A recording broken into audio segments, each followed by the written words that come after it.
हमारी कहानी अच्छी लगी हो तो लाइक, सब्सक्राइब और कमेंट करना मत भूलना। हरे भरे खेतों और पहाड़ों से घिरा एक सुंदर गांव था। वहां बच्चे खेलते और बैलों की घंटियां गूंजती। गांव की एक भोली भाली लड़की थी, नाम था गौरी। वह तालाब किनारे बैठकर फूलों से खेलती और पेड़ों से बातें करती। एक दिन उसे झाड़ियों से हल्की सी कराहने की आवाज सुनाई दी। वह पास गई और देखा कि एक हरा तोता घायल पड़ा था।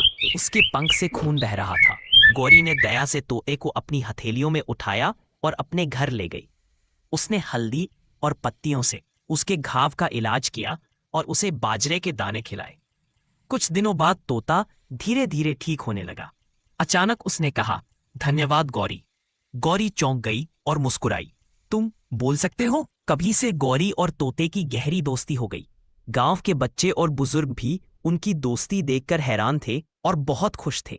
लेकिन उसी गांव में एक काला कौवा रहता था, जिसका नाम कालू था। वह हमेशा ईर्ष्या और शरारत में उलझा रहता था। जब उसने देखा कि तोता सबका पसंदीदा बन गया है, तो उसे बहुत जलन हुई। कालू ने गांव वालों के बीच यह अफवाह फैलाई कि गौरी और तोता झूठ बोल रहे हैं। कुछ लोग सोच में पड़ गए। गौरी अपने दोस्त तोते के साथ परेशान हो गई और सोचने लगी कि क्या लोग अब उसे गलत समझेंगे। अगले दिन पंचायत बुलाई गई। गांव के सभी लोग चौपाल पर जमा हुए। तोता मंच पर उड़कर बोला, नमस्ते गांव वालों, गौरी ने मेरी जान बचाई, वह झूठ नहीं बोलती। सब हैरान रह गए। बच्चे खुशी से तालियां बजाने लगे और गांव वाले गौरी की तारीफ करने लगे। कालू कौवा गुस्से में पेड़ की छाया में बैठा था। उसने ठान लिया कि वह अब तोते और गौरी की दोस्ती तोड़ेगा।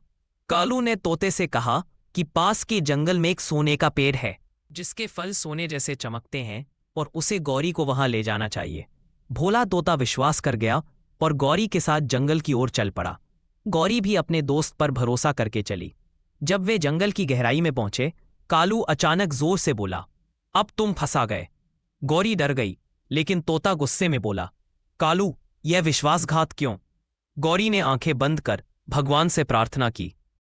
इसी समय कुछ गांव वाले लकड़ी काटने जंगल में पहुंचे और उन्होंने देखा कि गौरी और तोता खतरे में हैं।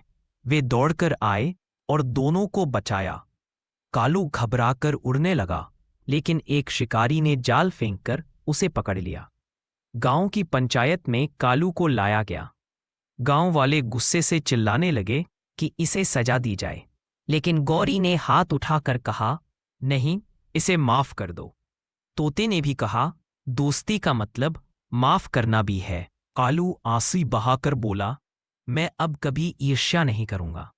गांव वाले पिघल गए और बोले, ठीक है, हम तुम्हें माफ करते हैं।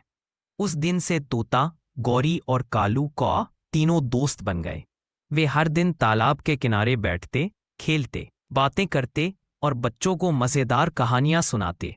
तोता और कालू साथ उड़ान भरते और गौरी खुशी से उन्हें देखती।